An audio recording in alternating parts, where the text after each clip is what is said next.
Instinto Peligroso es una película protagonizada por Scott Eastwood y trata de un ex convicto con rasgos psicopáticos que rompe su prisión domiciliaria para ir a una isla a resolver el misterio que esconde la muerte de su hermano.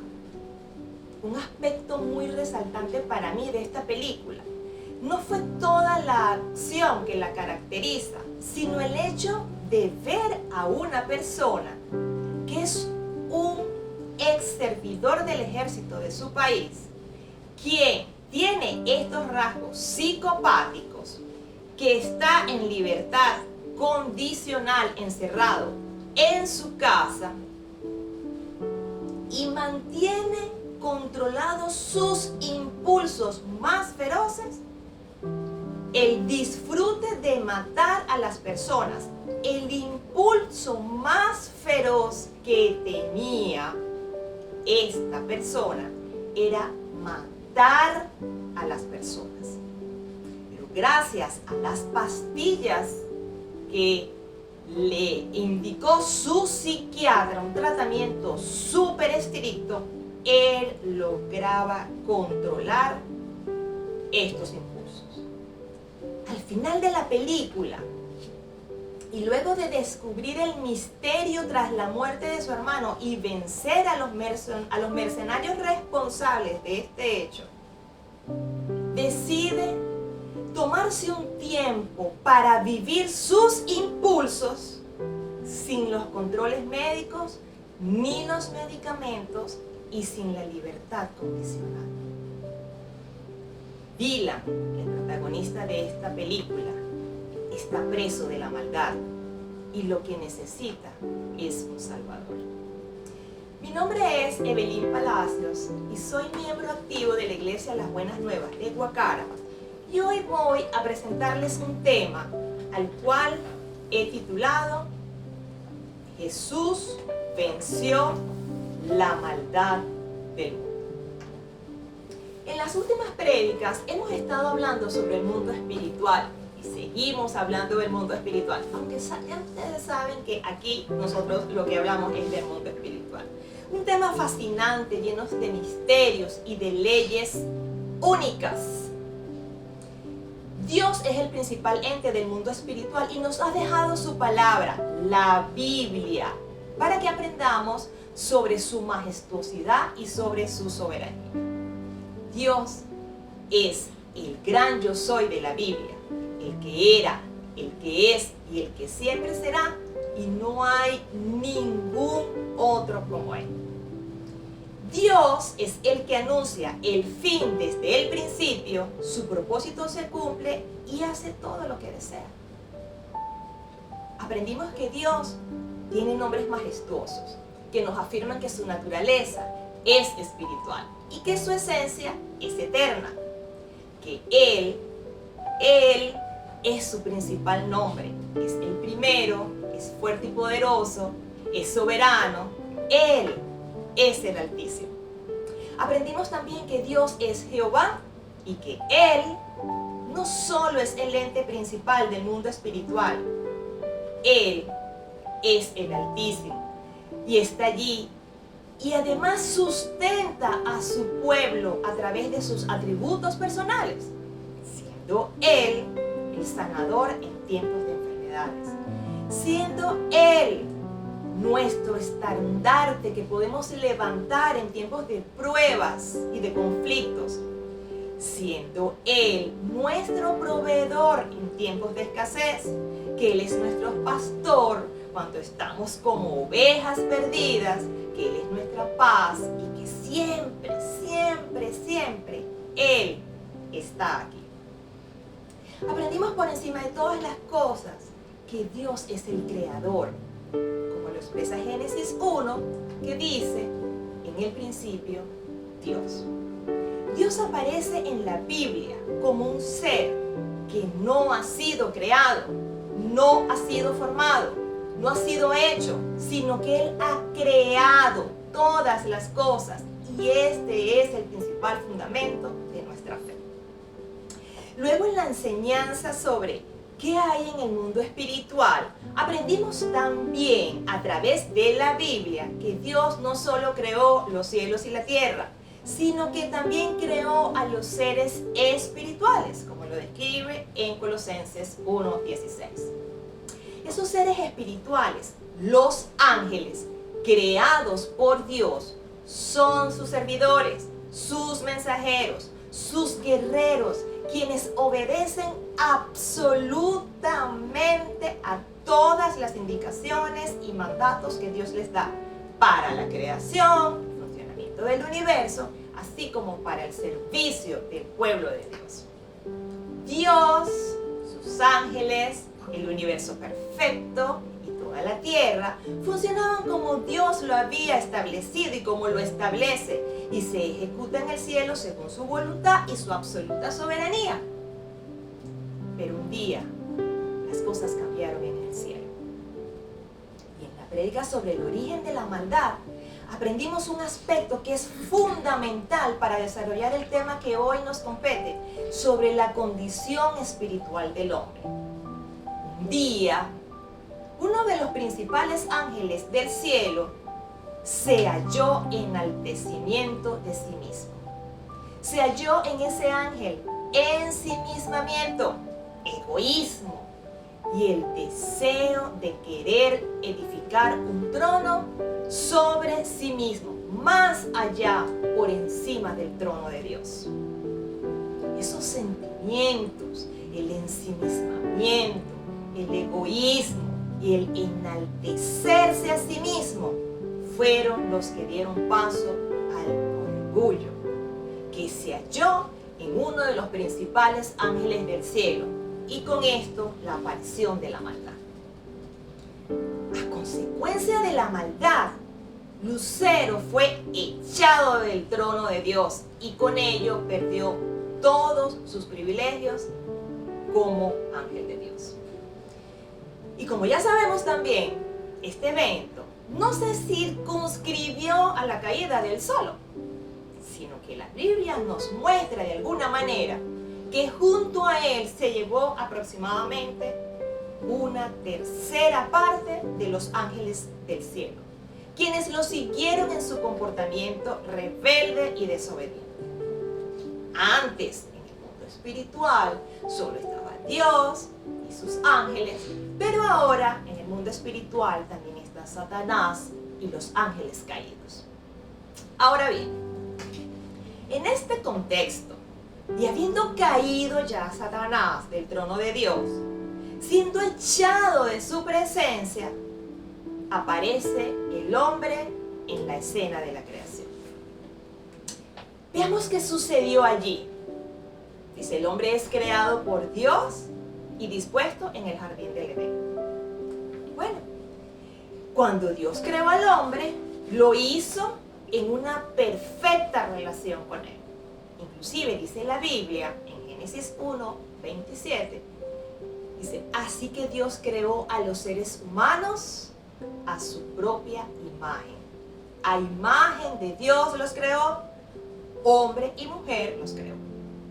Dios creó a la humanidad semejante a Él, no en la condición de ser igual a Dios o de ser un Dios, sino en su condición semejante, conforme a su santidad y su justicia. Es decir, el hombre era bueno, el hombre era santo, era justo, así como Dios es. Ahora, una vez creado el hombre, la Biblia nos enseña en Génesis 2:15 que Dios tomó al hombre y lo puso en el huerto de Edén y lo colocó allí, dice la palabra, para que labrase y guardase el huerto. Esa fue la función que Dios le asignó al hombre en el jardín de Edén. Sin embargo, Dios no solo colocó al hombre allí, sino que también le dio claras instrucciones de lo que podía comer y de lo que no podía comer. Mi pregunta sobre esto es la siguiente. ¿Por qué Dios le dio instrucciones al hombre en el jardín de Edén justo acerca de lo que podía comer o no? Y no, por ejemplo, acerca de cómo cuidar el huerto y cómo labrar la tierra. ¿Se ha hecho esa pregunta alguna vez? Siendo el hombre bueno, santo y justo, como es Dios, en una perfecta relación con Dios, porque fue creado a su semejanza, ¿no sabía el hombre lo que podía hacer o no en el huerto de Edén?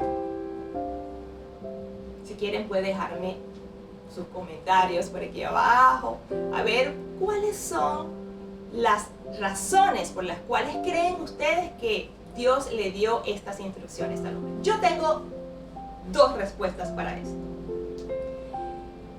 Y es la siguiente. Dios le da instrucciones al hombre porque el hombre no es Dios. Amén.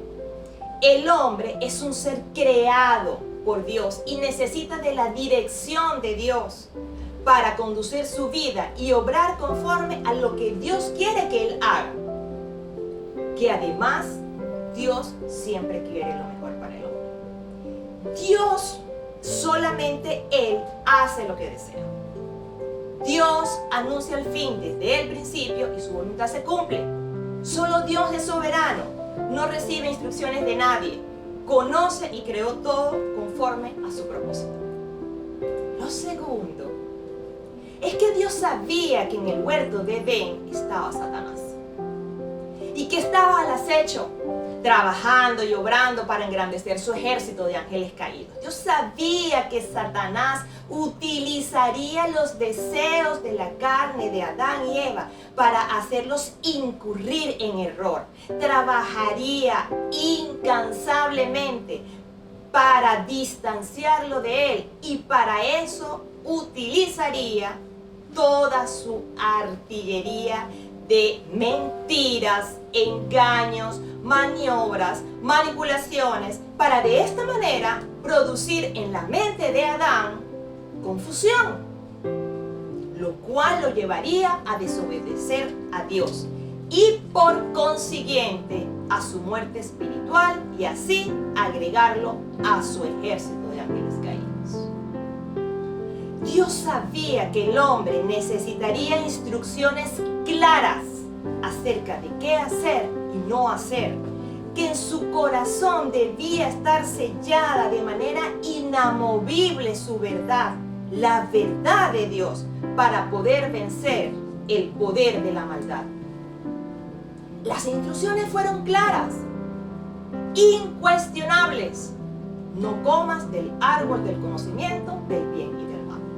Era el momento de probar la obediencia a Dios por parte del hombre. Era el momento de ver la fortaleza del hombre frente al poder de la maldad del diablo. Y así se presentó, usando la astucia de la culebra, sigiloso, calculador, premeditado, estratégicamente planeado, esperando el momento oportuno, conociendo plenamente las necesidades de la humanidad y en este caso de la mujer, conociendo la fragilidad y la fortaleza de lo femenino. Ella fue su punto de ataque y a ella atacó. Aunque la instrucción había sido clara, no comas del árbol del conocimiento del bien y del mal, porque el día que de él comieras morirás. Y esa fue la respuesta que Eva le dio al diablo cuando la tentó. Él, Satanás, desmintió la palabra de Dios. No moriréis, le dijo. Tergiversó las consecuencias. Le dijo, lo que va a pasar es que serán como dioses. Y los indujo a la desobediencia. Aun cuando Eva tenía claro lo que Dios le había dicho y la orden que le había dado, ella cedió ante el engaño y en consecuencia pecó. La maldad había cambiado la relación perfecta que el hombre tenía con Dios. El resultado de este acto de desobediencia por parte de Eva y Adán dieron paso a la muerte espiritual del hombre. Aunque vivía su cuerpo y su alma, su espíritu estaba separado de Dios. Habían perdido la santidad y la justicia propia de los atributos divinos. Ahora la maldad estaba en ellos y como herencia se las daría a las generaciones futuras y así fue. Y Dice la palabra de Dios en Génesis 6:5 que el Señor vio la magnitud de la maldad en la tierra y que todo lo que la gente pensaba e imaginaba era siempre y totalmente malo. Y continúa diciendo la palabra que aunque el Espíritu de Dios no contendería para siempre con el hombre, Él los raería de la faz de la tierra. ¿Cuáles fueron los pasos divinos que Dios dio en contra de la maldad? El primer paso que Dios dio fue raer, borrar a la humanidad de la tierra. Y así hizo Dios.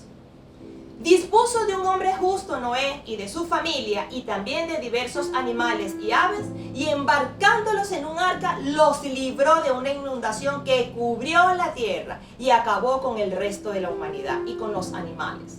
Y a partir de Noé fue repoblada la tierra. Sin embargo, en la descendencia de Noé también estaba la herencia de la maldad. Relata la Biblia que en una circunstancia de exceso de alcohol por parte de Noé, al parecer su hijo Cam deshonró a su padre. Y al ver Noé lo que había acontecido, maldijo a su hijo Cam.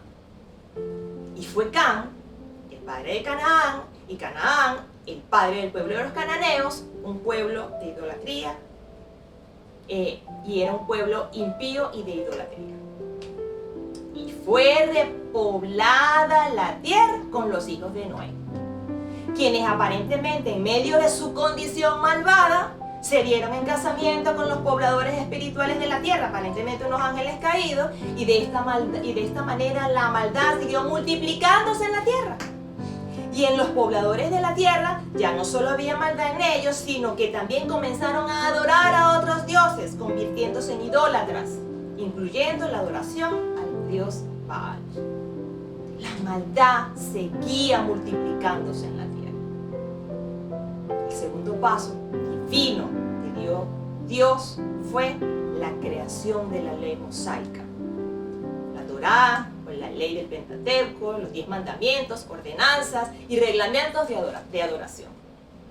Nos relata igualmente la Biblia que habiendo rescatado Dios a su pueblo Israel de la dominación y de la esclavitud en que vivían en Egipto, y habiendo conquistado sus corazones, ganado su confianza y habiéndose manifestado como su Dios, se dirigió a ellos a través del profeta Moisés, dándole los 10 mandamientos, las ordenanzas para vivir en sociedad y los reglamentos de adoración. Todas estas leyes conocidas, como ya lo hemos dicho, como la ley mosaica o las leyes del Pentateuco, otras las conocen como la Torá, fueron dadas por Dios para su pueblo en un claro intento para intervenir en la mente del hombre y a través de un estatuto moral poner freno a la maldad que los llevaría a su propia destrucción.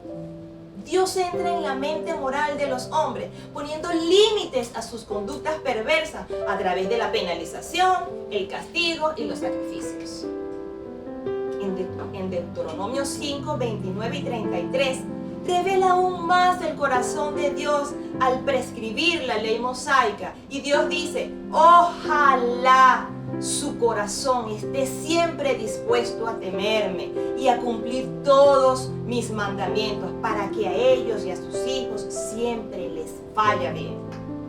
Sigan por el camino que el Señor su Dios les ha trazado para que vivan, prosperen y disfruten de larga vida en la tierra. Dios quería que la ley mosaica fuera una bendición para su pueblo. Vemos fácilmente este propósito en leyes como no mates, no robes y ama a tu prójimo como a ti mismo. Pero principalmente Dios quería que su pueblo lo amara a Él con todo su corazón, con toda su alma y con todas sus fuerzas. Amar a Dios sería el principal factor de protección contra la maldad. Sin embargo, la ley tampoco logró poner freno al poder de la maldad sobre la humanidad. La ley formalizó la toma de conciencia del pecado, lo que era malo y lo que era bueno ante los ojos de Dios. Y como lo dice Pablo en su carta escrita a los Romanos en el capítulo 7, dice, de hecho, fue la ley la que me mostró mi pecado. Yo nunca hubiera sabido que codiciar era malo. Si la ley no dijera, no codicies. El hombre estaba en una condición de indefensión frente al poder del mal, incapaz de salvarse del pecado e incapaz de guardar la ley. El propósito final y quizás el más importante que la Biblia nos muestra a través de la ley mosaica es que revela la necesidad que tenía la humanidad de un Salvador. El tercer paso que Dios dio, Dios había desarrollado un plan para salvar al hombre del pecado y de la maldad. Y su plan tenía un nombre, el que es sobre todo nombre, el nombre de Jesucristo. Amén.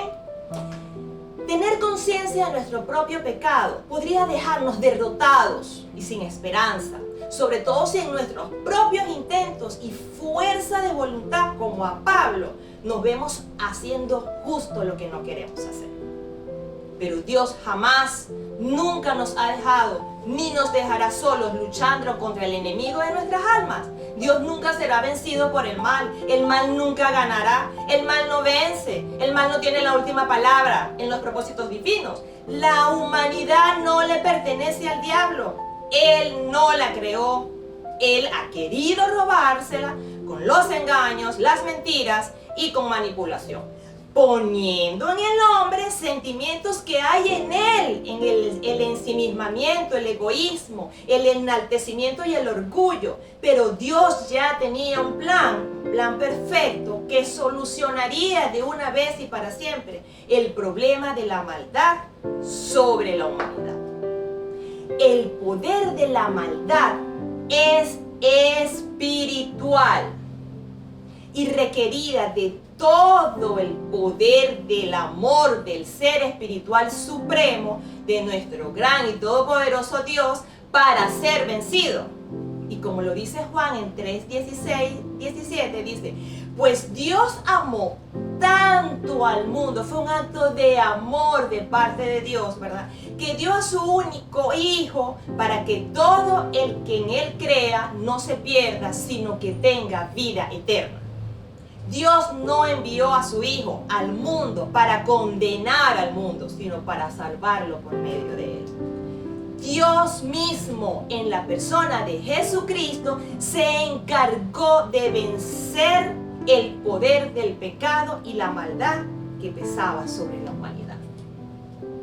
Conforme a la ley, la paga del pecado es muerte. Es decir, todo el que actúe en contra de la santidad de Dios no puede mantener una relación personal con Dios. Dios es santo y para mantener una relación personal con Dios debe haber santidad. Pero el hombre se había vuelto naturalmente malo y el poder de la maldad gobernaba su vida. La obra redentora de Jesús cambió esta condición de muerte espiritual en el hombre y le otorgó una vida plena y una vida eterna en Cristo Jesús. Ahora, todo aquel que ha recibido ese regalo de parte de Dios, ¿cuál regalo? El regalo de haberle perdonado sus pecados, el regalo de que haya sido Cristo el que haya muerto en su lugar por su maldad, el regalo de la salvación, y declara a viva voz y en su corazón el deseo de que Jesucristo sea su nueva naturaleza espiritual, entonces esta persona ha pasado de muerte a vida. Y como lo dice la palabra de Dios, a partir de este momento, todas las cosas viejas quedan atrás, pues la persona ha pasado de muerte a vida. En Romanos 8, del 3 a 4 nos dice, en efecto, la ley no pudo liberarnos, porque la naturaleza pecaminosa anuló su poder. Por eso Dios envió a su propio Hijo en condición semejante. No es que Jesús era hombre, tenía una condición semejante a nuestra condición de pecadores para que se ofreciera por el pecado de la humanidad. Así condenó Dios al pecado en la naturaleza humana, a fin de que las justas demandas de la ley se cumplieran en nosotros, que no vivimos según ya la naturaleza pecaminosa, sino según el Espíritu. Qué buena noticia, ¿verdad? Los que vivían bajo la ley tenían solo su fuerza de voluntad, que es por demás insuficiente para vencer el pecado y la maldad. Por mucho esfuerzo que hiciera el hombre en su condición por alcanzar el estándar de santidad y justicia que Dios le había establecido, las personas eran incapaces de guardar la ley. La maldad se había vuelto natural en la condición humana. El hombre vivía indefenso ante el pecado. No puede vencerlo solo queriéndolo hacer. Le hace mucha falta más que voluntad para poder vencer el poder del mal. Pero Jesucristo hizo la obra, cambió la condición espiritual del hombre, pasándolo de muerte a vida espiritual, reconciliando la relación que inicialmente el hombre tenía con Dios cuando fue creado. Los que vivían bajo la ley,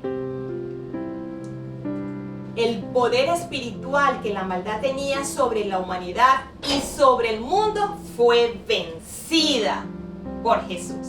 Ahora el hombre, como al principio de su creación, tiene nuevamente el conocimiento de los designios de Dios para su vida y puede ser guiado directamente por Él hacia un propósito eterno con el poder del Espíritu Santo. Ahora podemos acercarnos confiadamente al trono de la gracia de Dios. Él, el Altísimo, nos ha santificado. Él nos ha apartado para sí mismo a través del amor de la obra redentora que Jesús hizo en la cruz del Calvario. Amén. Para concluir, quiero que leamos la epístola de Romanos en el capítulo 6, del 6 al 11, en donde Dios nos explica su obra. Dice, sabemos que nuestro antiguo ser pecaminoso, ese que heredamos, ¿verdad?, fue crucificado con Cristo para que el pecado perdiera poder en nuestra vida. Ya no somos esclavos del pecado, pues cuando morimos con Cristo fuimos liberados del poder del pecado. El pecado ya no tiene poder sobre nosotros. Cuando Él murió una sola vez a fin de quebrar el poder del pecado, pero ahora el que vive para la gloria de Dios. Así también ustedes deberían considerarse muertos al poder del pecado y vivos para Dios por medio de Jesucristo. Y en los versículos 12 al 14, Dios nos insta a reconocer a la maldad. Y dice, no permitan, si ya sabes que el pecado fue vencido en la cruz del Calvario, que el pecado no tiene poder sobre ti, Dios ahora nos dice, no permitan que el pecado controle la manera en que viven. Es una decisión nuestra, porque ya el pecado y la maldad no tienen poder sobre los hijos de Dios. Y además dice, no caigan. El primero es no permitan, el segundo es no caigan ante los deseos pecaminosos. Es decir, no cedan a la codicia de los ojos, a la depravación en la saciedad de sus deseos, ni a la soberbia de la sabiduría. Y después nos dice, no dejen que ninguna parte de su cuerpo se convierta en un instrumento del mal para servir al pecado. Entonces, ¿qué nos dice? En cambio, en vez de estas cosas, dice, en cambio, entréguense completamente a Dios. Algo así como no miren para los lados, no se distraigan, no dejen que la palabra de Dios sea desmentida o tergiversada, no dejen que vanas explicaciones confundan su manera de pensar y los hagan caer en desobediencia y en pecado. Porque antes estaban muertos en pecado, pero ahora tienen una vida nueva. Así que usen todo su cuerpo como instrumento para hacer lo que es correcto para la gloria de Dios. El pecado ya no es más su amo, porque ustedes ya no viven bajo las exigencias de la ley. En cambio, viven en libertad de la gracia de Dios. Amén.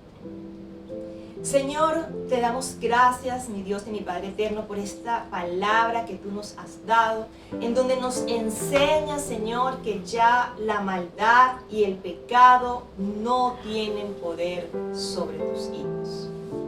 Señor, desde nuestro corazón queremos pedirte, Señor, por todas aquellas personas que aún no han recibido el regalo de tu gracia, Señor, el regalo del perdón de nuestros pecados y la consecuencia de la liberación del yugo y del poder de la maldad sobre cada una de las vidas. Señor, te pedimos que tú les des oportunidad a todos, Señor, que tú los ayudes, que envíes ángeles, Señor, a tus mensajeros, que dispongas de ellos, Señor, para llegarse y alcanzar a cada uno de tus hijos, Señor, que están en la tierra. Y que el poder que la maldad tiene sobre la humanidad, Señor, sea vencido definitivamente en el nombre de Jesús, que esté en el corazón de cada uno de los habitantes de esta tierra. En el nombre de Jesús te damos las gracias, Señor, te damos toda la gloria, toda la honra y toda la alabanza. Amén y amén.